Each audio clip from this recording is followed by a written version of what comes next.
Nous sommes le 17 mars 2025 et nous allons analyser le Bitcoin, l'Ethereum et les différentes datas du jour. Bonjour et bienvenue dans cette nouvelle vidéo d'analyse technique. N'hésitez pas à vous abonner si ce n'est pas encore fait, à liker la vidéo, à la partager, à commenter et à rejoindre mon Telegram communautaire. Tous les liens sont dans la description.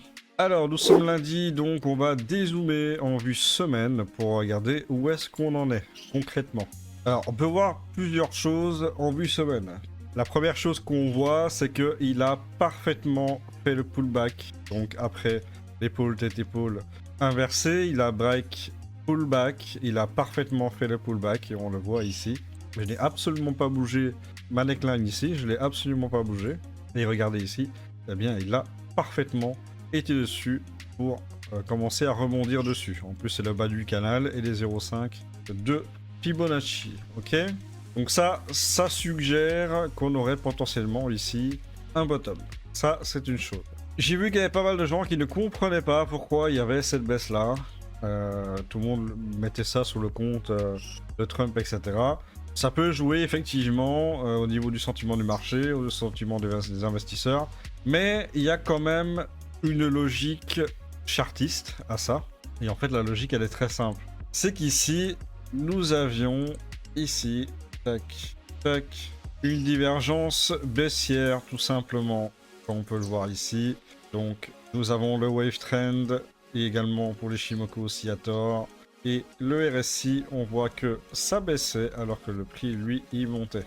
Donc, c'est une divergence baissière. Et qu'est-ce qui se passe quand nous avons des divergences baissières? Eh bien, du coup, on retrace tout simplement. Et puis de toute façon, on était en surachat ici, donc c'était tout à fait logique que ça retrace. Donc en réalité, tout est normal à ce niveau-là. Il n'y a rien, en tout cas du point de vue chartiste, tout est normal. Il n'y a absolument rien d'anormal à cette baisse. Puis on était en surachat et nous avions des divergences baissières, donc tout à fait logique que ça retrace en réalité. En plus, bah, du coup, ça a fait le pullback sur la neckline de notre pattern ultra bullish d'épaule tête épaule inversée. Ok, donc ça c'est une chose à prendre bien en compte. Donc dans la logique des choses, donc dans la suite, et là je parle en tant que chartiste, donc en tant que analyste technique vraiment pur et dur, sans prendre en compte réellement ce qui se passe autour. Ok, la suite de cette figure, donc break pullback. Maintenant, logiquement, on doit partir faire un nouvel ATH. Okay, ça, c'est la suite, tout simplement, de la figure. Est-ce qu'on va le faire ou non? Je n'en sais rien. J'ai pas de boule de cristal. Maintenant, autre chose qui me plaît avec le RSI, c'est qu'on regarde ici. Donc, on a eu un RSI qui était descendu ici très bas, d'accord? Il était descendu très très bas ici. On peut le voir. Ok. Je n'arrive pas à le voir, mais en gros, il est descendu vers les 26, 25, quelque chose comme ça. On va reprendre ça. Hop. Ça, c'était en 2022. Donc, on atteint le bottom. Ok. Ensuite, il a remonté. Ici, il a fait 3 hausses. Donc, 1, 2, 3. Ok. Donc, qu'est-ce qui se passe? À chaque fois qu'il a redescendu, à chaque fois qu'il a fait des retracements, eh bien, regardez, le RSI est retombé vers les 45. Une fois, 2 fois, 3 fois, 4 fois. Et ici, nous sommes actuellement, il était tombé à 45, 44. Et à chaque fois qu'il est tombé sur ce RSI-là, ce niveau de RSI-là, du coup, il a pump derrière. Est-ce qu'on va avoir ici la même chose? Nous verrons. Donc là, je spécule. Nous verrons, hein, d'accord? Pour moi, je pense qu'il va refaire un nouvel ATH. Ça, c'est dans ma conviction. Maintenant, l'histoire fera le reste. Okay, moi, j'ai pas de boule de cristal, je peux pas savoir à l'avance. Sinon, je serais déjà milliardaire. Donc tout ça sont des choses qui m'indiquent quand même que malgré tout, on a de bonnes choses qui peuvent se produire. Et quand bien même on était en bear market, on a quasiment fait la moitié du chemin sur le récit. Même plus de la moitié du chemin, ok? Parce qu'on était à 45, donc on a fait plus de la moitié du chemin sur le récit. J'ai envie de te dire, voilà. Hein. Donc voilà, à savoir quand même que cette semaine, il va y avoir quelque chose d'absolument important, puisqu'il va y avoir la décision de la Fed et le discours de Jérôme Powell. Ok? Donc mercredi. Jusque mercredi, je ne pense pas qu'on en aura un marché qui va complètement pump. Maintenant, il faut quand même considérer que le marché peut peut-être baisser un petit peu avant la décision de la Fed. Et pourquoi pas repartir sur de bonnes bases. Moi, honnêtement, j'espère quand même qu'on n'aura pas de baisse des taux tout de suite, d'accord? Par contre, ce que j'espère, c'est que le discours de Powell va être dans le bon sens. J'espère simplement qu'il va pouvoir dire, rassurer les gens en leur disant que voilà, nous ne baissons pas les taux tout de suite, mais nous sommes très optimistes pour baisser les taux plusieurs fois dans le futur. Ça, ce serait un discours très positif pour le marché. Pourquoi je ne suis pas favorable au fait que Powell baisse les taux là tout de suite maintenant? Parce que ça ferait l'effet inverse. C'est un paradoxe. Paradoxalement, le marché n'aimerait pas ça. Donc on aurait une grosse baisse. Pourquoi? Parce que le marché considérerait que si Powell baisse les taux de là tout de suite maintenant, ça veut dire qu'il y a peut-être anguille sous roche. Il y a peut-être quelque chose qui l'incite à le faire tout de suite parce que ça va pas. Tu vois? Donc, c'est pour ça que je préférerais honnêtement avoir un Powell qui va dire je ne baisse pas les taux maintenant, mais par contre, je suis très optimiste pour baisser les taux plusieurs fois, soit cette année ou dans les 2 prochaines années. Ok? Donc ça, c'est quelque chose qui serait plutôt positif. Et là, je pense que le marché, il aimera ça. Donc tout va dépendre en fait du discours de Powell. De toute façon, le consensus actuel pour la baisse des taux, elle est sur non. Il n'y aura pas de baisse des taux, tout simplement. Donc ça, le marché s'y attend, il n'y a pas de problème. Par contre, c'est le discours qui va être important. Plus que la décision de la Fed en elle-même. Ok? Donc ça, c'était la petite parenthèse pour la Fed. Sinon, j'ai rien d'autre à ajouter, mis à part que, voilà, pour le shop ici, donc le shop s'était déchargé à la hausse. Okay, et là, il a consolidé, donc c'est rechargé sur la consolidation ici. Maintenant, on espère qu'il va se décharger complètement ici sur à la hausse. Hein, ok, donc ça, c'est pour le BTC, rien à dire de plus pour l'instant. Pour l'instant, on est sur un pattern parfait, il fait exactement ce qu'il doit faire. Excellent, il n'y a rien d'autre à dire. Et juste une petite dernière chose, sur le gap CME, il n'est pas encore... il n'a pas encore été totalement comblé, ok? Il manque un chouïa, il manque pas grand chose, donc voilà, on attend. Pour la BTC dominance, nous sommes toujours en surachat, comme on peut le voir ici, on est en surachat, et en plus on a une jolie divergence baissière hein, sur notre wave trend ici, et également sur le RSI, comme on peut le voir ici. Là on a une grosse divergence baissière, et là il est en train de galérer sur une résistance. Donc il est très probable que nous ayons dans les semaines à venir une BTC dominance qui va s'écrouler en dessous des 60%. Je crois que c'est clair, il n'y a rien d'autre à dire. Donc il va s'écrouler, le shop va se charger, donc consolider à la baisse. Aucun problème là-dessus. Donc pour la Bitcoin dominant, c'est plutôt positif en vue semaine. C'est très clair, ça va tomber. Il n'y a aucun doute là-dessus. Là, on va se faire un petit double top et ça va tomber. Ça va aller chercher en dessous des 60% sans aucun problème. Pour Ethereum, c'est un petit peu plus compliqué puisque ici, nous avons un Ethereum qui a vraiment chuté de chez chuté. Ok. Il est descendu à 1755 quand même, mais il a touché le bas du canal en vue semaine. Et qu'est-ce qu'on sait quand un token touche le bas du canal? Ben, généralement, ça remonte. Okay, donc ça devrait remonter, aller chercher potentiellement le haut du canal, vers les 2005. Il faut quand même considérer aussi que, voilà, ici aussi on avait eu une divergence baissière, ça a complètement retracé, on le voit ici, divergence baissière, et divergence baissière ici, boum. Ça a complètement retracé, on est quasiment en survente. Donc ça c'est plutôt sympathique et on a un RSI proche des 35 environ. Donc ça c'est pas mal. Il y a quelque chose qui me plaît bien aussi, c'est au niveau de l'ETH BTC. Donc la comparaison entre l'ETH et BTC en termes de performance. Et donc qu'est-ce qui me plaît sur l'ETH BTC? Eh bien c'est tout simplement que nous sommes clairement en survente. Hein. Ok, on est en survente complet. En plus ici on a une divergence haussière sur le Shimoku Oscillator. Donc ici très probablement ça va se retourner. En plus, on est sur un support ultra important qui date quand même, c'est un support quand même qui date minimum de 2017. Ok, donc c'est un support très très puissant, cette zone ici. Donc pour moi, en plus, on est sur un bas de canal. On est complètement en survente, divergence haussière. Pour moi, ça va repartir. Donc l'ETH, je le répète, même si honnêtement, ça pue du cul au niveau graphique sur ETH en lui-même, eh bien honnêtement, franchement, quand je vois ça, je me dis ETH il va repartir. ETH il va repartir et ça va être violent. Ok. Donc pour moi ETH à ce prix là actuellement, c'est cadeau. Je le répète, c'est cadeau. Pour le Total 3 au niveau des altcoins, tout simplement, ben, c'est exactement la même chose que le Bitcoin. Pourquoi il y a eu cette baisse ici? Ben, tout simplement parce qu'en fait il y avait une divergence baissière ici aussi et on le voit ici. Tout simplement, en fait, quand on regarde d'un point de vue analyse technique, voilà, divergence baissière, tout simplement. Donc, qu'est-ce que ça fait? Ben, du coup, ça crache derrière. C'est pour ça que c'est important de dézoomer au moins une fois par semaine pour voir où on en est. D'accord? Et c'est important de comprendre pourquoi il y a eu cette baisse. Parce que tout le monde dit, ouais, les alcools ont pris très cher. Oui, ils ont pris très cher, mais il y a une raison pourquoi ils ont pris très cher. Et la raison, elle est simple. C'est qu'on est parti de 291 milliards de dollars injectés dans les altcoins à 1160 milliards de dollars. C'est ça la réalité. Et au bout d'un moment, ouais, ça retrace. Ça retrace, simplement. Parce qu'il y a une divergence baissière sur le récit, on le voit. Le wave trend. Okay. Maintenant, là où je suis bullish concernant le Total 3, bah, c'est tout simple. Ici, on a eu le shop qui s'est déchargé à la hausse. Et là, il s'est chargé pendant toute cette consolidation. Et là, maintenant, il est en train de se décharger. Et il se décharge où pour l'instant? Par le nord. Petit pour le moment, mais c'est en train de le faire.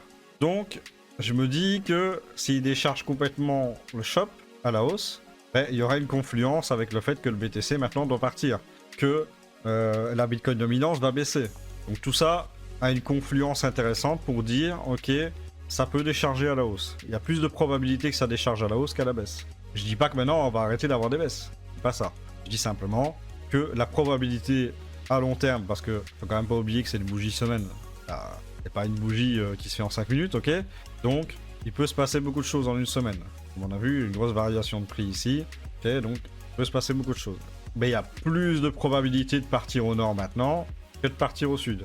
Quand on regarde la confluence en fait de différentes datas, on se rend compte que les probabilités sont plus hautes à la hausse qu'à la baisse. Non, je dis pas que le BTC va pas aller à 72 000. Hein. Je dis pas qu'il va pas aller à 67 000. C'est possible. Mais sur le long terme, en tout cas, il y a plus de probabilité de retourner à la hausse que de descendre en cave. Ok? Ça, c'est une chose. Au niveau du RSI, on est pas mal. En plus, si on regarde au niveau du RSI, ben, mine de rien, on est sur une zone plutôt intéressante. Hein. Voilà, une zone de rebond intéressant. Bon, ben, en tous les cas, le shop, il est chargé. Il est en train de partir à la décharge.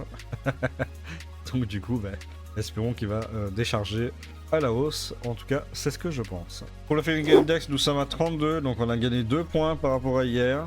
Donc ça, c'est pas mal. Bon, on est toujours en peur, mais je pense qu'on va vite retourner en neutre. Surtout qu'avec la décision de la Fed, on va avoir grosse volatilité. Donc on verra comment ça va se passer. Mais je pense quand même qu'il y a des chances quand même que tôt ou tard, on repasse en neutre. Pour le order book, eh bien, du coup, on voit qu'il n'y a pas grand chose à se mettre sous la dent. Donc j'ai l'impression que tout le monde a un peu retiré ses billes. Mis à part ici à 72 000, il y a toujours les pratiquement 1000 BTC, hein, 72 500. Bah, sinon, on constate ici qu'on a 864 BTC à 88 000 et 367 à 88 900. Sinon, le reste, bah, il n'y a pas grand chose. C'est un peu vide.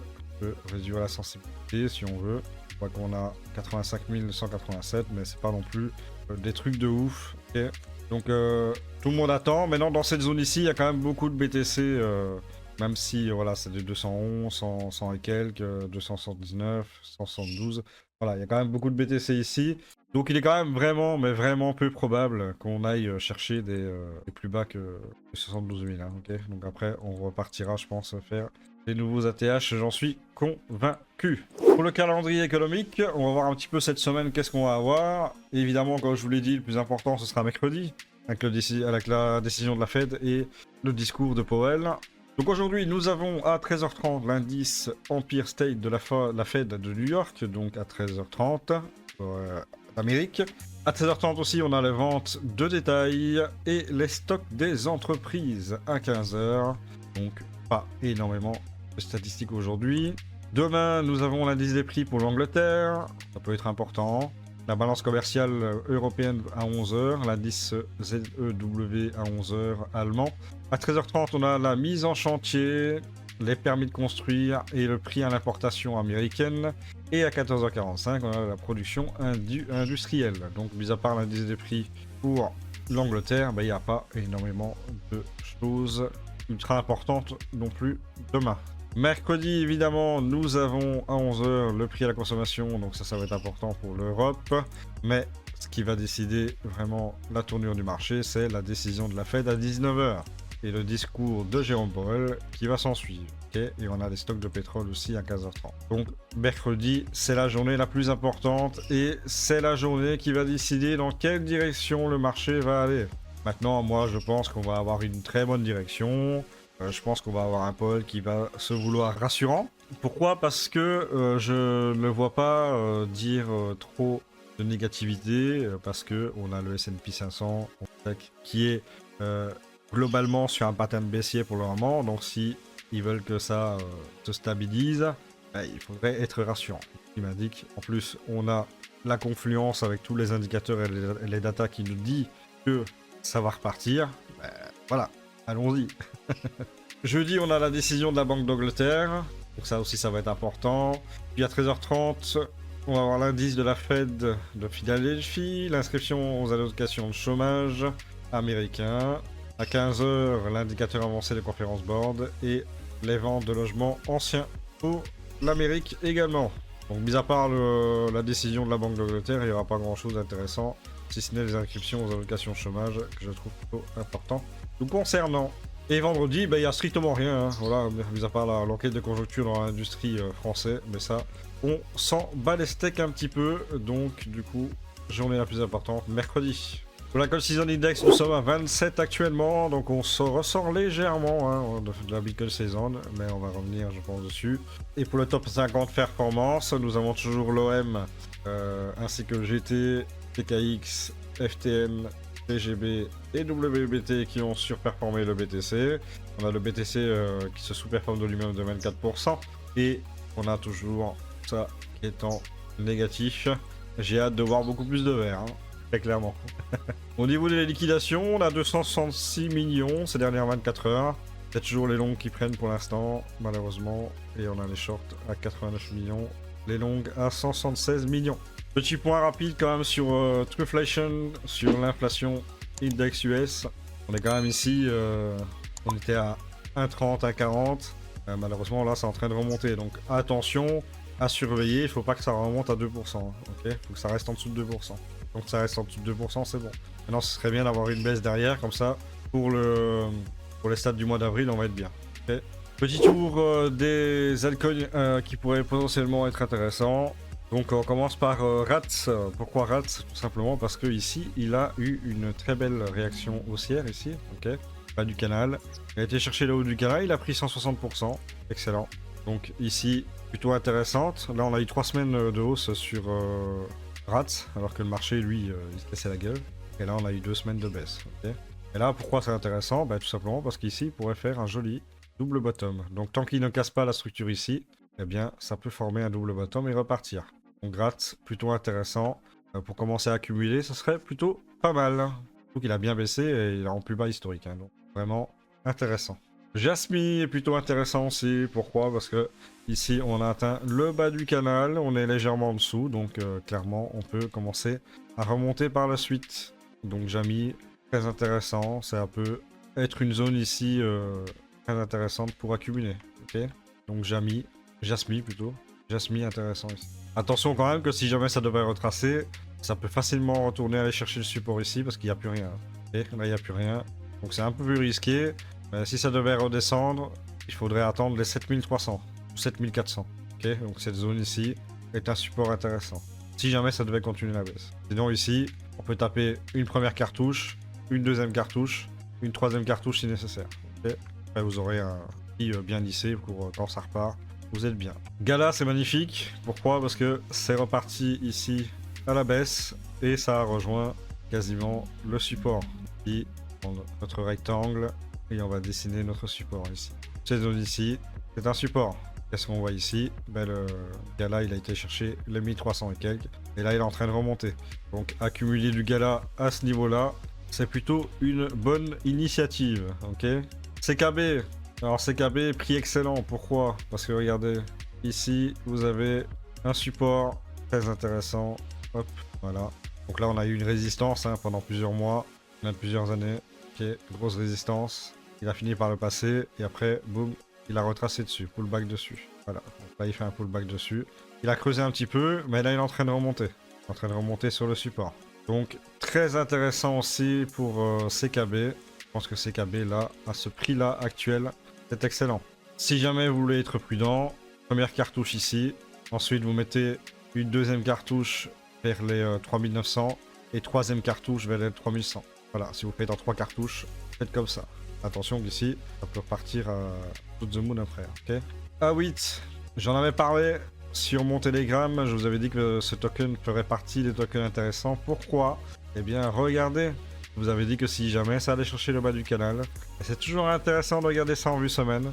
Bas du canal, qu'est-ce qu'il fait? Boum, grosse hausse. Et il a pris quoi? Regardez ça, 229%. Voilà, on mettez ça en x10 pour les traders avancés. Tranquille. Bon, attention quand même, il peut complètement redescendre maintenant et faire peut-être un double bottom pour repartir. C'est pas le moment d'investir, c'était ici qu'il fallait le faire. Okay, en plus, on avait un joli support ici, on peut le voir. Ah, c'était un joli support. Jupe, bah clairement, regardez Jupe, c'est méga intéressant, hein. Cette zone ici, voilà, zone impeccable. Et maintenant, il rebondit dessus, il a l'air de rebondir dessus. Support historique, donc impeccable ici. Là, on avait le bas du canal, donc c'est vraiment ici qu'il fallait investir. On peut encore le faire maintenant, hein, donc il y a encore possibilité d'avoir une hausse, hein, pour aller chercher le haut du canal, vers les 66 centimes. Il y a toujours un truc à prendre. Attention cependant, il y a quand même une grosse résistance ici. Hein, okay, donc là c'était un support, il l'a complètement break. Là maintenant c'est devenu une résistance, hein, donc les 68 centimes, c'est une grosse résistance. Et il peut refaire un pullback dessus. Okay. SCRT, regardez ça, très intéressant. Ici pareil, nous avons un joli support. On peut le voir ici, et regardez ce qu'il a fait. Je vais zoomer, hop, regardez bien. Boum, boum, il a quasiment tapé, quasiment au pixel près. Boum, et là il refait une relance. Et ici en plus, bah, regardez, faire un énorme double bottom. C'est plutôt excellent. Donc SCRT, intéressant à l'achat maintenant. Il a encore temps. Pompe, pareil, regardez, support intéressant. Cette zone ici, c'est un support qui tient depuis un moment quand même. Et regardez, support, il est en train de repartir. Donc ici, comme on n'est pas sûr, il break. Attention quand même. Premier achat ici, deuxième achat vers 34, troisième achat vers 27. Voilà, normalement, toute cette zone ici, si jamais, vous faites ça en 3 fois, et ça devrait bien se passer. Je rappelle que je suis pas conseiller financier, donc c'est vos décisions. Hein. Moi, je propose, faites ce que vous voulez. Pas responsable. Lady, très intéressant aussi. Regardez, ici, on a un support, un énorme support dans cette zone ici, en tout. Regardez ce qu'il est en train de faire. Hop. Il a touché le support. Et là, il est en train de repartir. Donc, Lady, en 2 cartouches. En plus, on est en survente ici. On le voit sur le wave trend. Une cartouche ici. Une deuxième ici. Tout simplement. Après, on espère qu'il va pas en plus bas historique. Sinon, c'est... Donc, ça reste risqué. Mais c'est à vous de voir. Votre décision, vos choix, vos risques. Ordi, très intéressant aussi. Pourquoi? Parce que nous avons ici le support. On peut le voir ici. On a un joli support ici. Qu'est-ce qu'il a fait dans un premier temps? Donc il a travaillé le support ici, puis il l'a break. Il a été cherché en bas du canal, et là il est en train de remonter. Et il est toujours sur le support. Ok, ici, il est toujours dessus. Donc plutôt intéressant. Pareil, première cartouche ici, deuxième cartouche vers 5 $, 20. Troisième cartouche vers 3 $. Attention, résistance ici, vers les 20 $. Et une deuxième résistance vers les 26 $. KSM, très intéressant aussi. Regardez, on prend le support ici. Là, il est sur un support qui tient depuis septembre 2023. Ça fait quand même plus d'un an et demi quasiment, que ça tient. Donc, malgré qu'on a eu les baisses et tout ça, bah, ça fait de belles choses. En plus, ici, on pourrait potentiellement nous faire un joli double bottom ici. Hop, et repartir. Donc ici, attention. Si vous décidez de rentrer ici, pareil. Ici, on le fait en 2 cartouches. Pas en 2. Ici, il n'y a pas de support en dessous. Du coup, faut faire attention. Une cartouche ici. Si jamais ça descend, on attend un pattern de retournement. Et après, on remet une deuxième cartouche. Si jamais ça va chercher le bas du canal, deuxième cartouche, tout simplement. Donc, achat très intéressant sur KSM. Plus clairement, ici, on est sur un range. Hein. On voit un très grand range en vue semaine. On voit ici, ça range, tac, tac, tac, tac. On est en bas du range, on peut aller chercher le haut du range. Et quand on va chercher le haut du range, on va chercher des 260%. Donc, très intéressant pour KSM. Enfin, pour AVE, regardez ici. On était complètement sur achat, on a tout craqué, on est redescendu. Moi je pense qu'il faut attendre un petit peu encore. Pourquoi? Parce que ici, la zone ici est la zone la plus intéressante pour acheter ce token. Donc entre, on va dire, 145 $ et 130 $, voire 125 $. Cette zone ici est vraiment la zone magnifique pour acheter ce token. Voilà, c'est tout ce que j'ai pour cette vidéo. Merci de l'avoir regardé. N'hésitez pas à liker, commenter, rejoindre mon Telegram, vous abonner si ce n'est pas encore fait. Et nous, on se retrouve pour une nouvelle vidéo. Je vous dis à la prochaine. Ciao!